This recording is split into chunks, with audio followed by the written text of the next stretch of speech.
Welcome to Reality is Undefeated. I'm at Gatewood. Thank you for tuning in.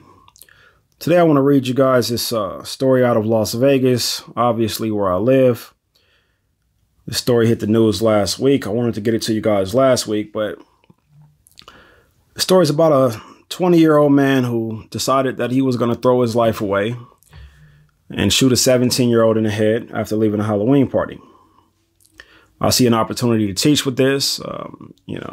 It's a lot of things after reading the story that I was able to identify as ways that, all of this could have been avoided. I want to make sure the next young brother that finds himself in a situation, if they so happen to see this video, they can have these type of things in their mind to make sure they don't end up with the same outcome as Mr. Amari Warren here. All right.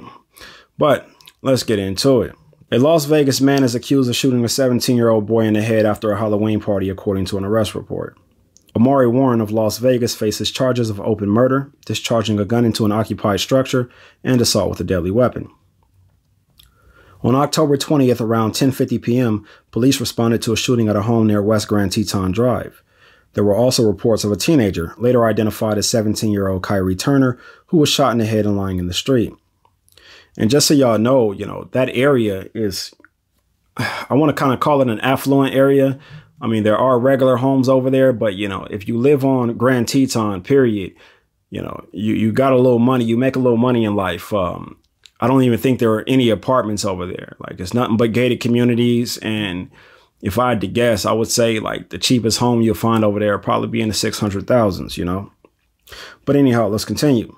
When officers arrived, they found Turner and he was taken to a local hospital where he was declared brain dead. About 9 days later, on October 29th, Turner succumbed to his injuries and was pronounced dead, the report said. Through the investigation, police learned that there was a Halloween party at the house prior to the shooting. Turner attended the party, and while he was there, Turner was involved in a fist fight with a man in the backyard. During the fight, the man pulled out a gun and started to point it, causing people to leave the party, including Turner, police said. Surveillance footage showed that after the fight, Turner and his friends got into his car, which was parked on the street. As Turner reversed his car to leave, he accidentally hit a BMW sedan that was parked behind him, the report said. The driver of the BMW was standing near the car, along with several other people. The driver of the BMW and the other men rushed toward Turner's car and yelled, "Yo, hey, expletive." What the expletive, according to the report. The men then opened the driver's door and beat Turner. Surveillance footage showed that Turner then drove away, and the driver of the BMW could be seen taking a firing stance and took 3 shots toward Turner's vehicle, police said. The suspect then got into his BMW and drove towards the entrance-exit gates of the neighborhood.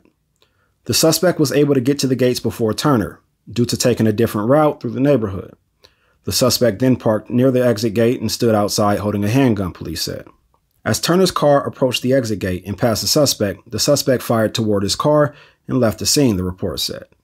Turner's car continued driving eastbound on Grand Teton at a slower rate of speed before a witness saw Turner get pushed out of the car before leaving the scene, according to police. A witness in Turner's car told police that Turner was not hit when leaving the house, and when they got to the exit gate, the suspect fired into the car and Turner's head slumped over, and his hand fell from the wheel. The car then began to roll toward a wall, and the passenger grabbed the steering wheel before pushing him out of the car, the report said. Police were able to connect the BMW to Warren and found through a Facebook post that he totaled the BMW on October 29th. A picture Warren uploaded showed the totaled car with no license plate. A picture of the BMW also showed that the rear wheel had been replaced and that the car was involved in a front-end collision, police said. On December 5th, around 10 a.m., Warren was taken into custody. During an interview, Warren admitted to previously owning a BMW that was totaled. When asked about the October 20th shooting, Warren said that he had seen what happened and attempted to imply someone else was responsible for the murder, according to the arrest report. When detectives executed a search warrant of Warren's home, they found a shirt and shorts that matched what the suspect was wearing the night of the shooting, police said. Warren was later taken to the Clark County Detention Center, where he said, "I expletive up." So as y'all can see, Mr. Warren was pretty much dead set on ending up where he was going to end up at. Okay. It's ridiculous. I don't have the words for it right now. I've never seen a young brother mess up, make so many mistakes in a 5-minute span. I mean, reading the story, this could not have been more than 5 minutes. The first thing is, what do we pay for car insurance for? Like, what is the accident procedure? You get into an accident, okay, you know, you exchange information, you go get your car fixed. All that extra didn't make no sense. Exchange the insurance. Because I know that when I get into an accident, the very first thing that pops into my mind isn't to go pull the person out of the vehicle. Isn't to grab my firearm and start firing into the vehicle. The first thought that comes to my mind is, I hope this mother lover has insurance. Yeah, it's going to mess up my day. It's going to mess up me getting to where I was trying to get to. It's going to throw me off for the day. Yeah, you know, I'm going to feel them same emotions. But if you got insurance, it's going to be a little less pain. It's going to be a little less painful. Yeah, I'm going to have to, you know, get a rental car and drive around in somebody's Toyota Prius for, you know, 2-3 weeks until the front end of the BMW get fixed. But that's the best possible outcome. The route that this young brother took, things could only get worse. It can only get worse if you pull somebody out the vehicle and start beating them up, because then they're not going to want to stay around to even try and exchange insurance.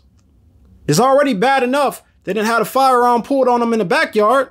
We see what type of, you know, party this is, even though this is a nice area. We see the type of crowd that we in. But then he takes off and you start firing to the vehicle like, my gosh, your ego could not have been that attached to the car. That car could not have been that important to you.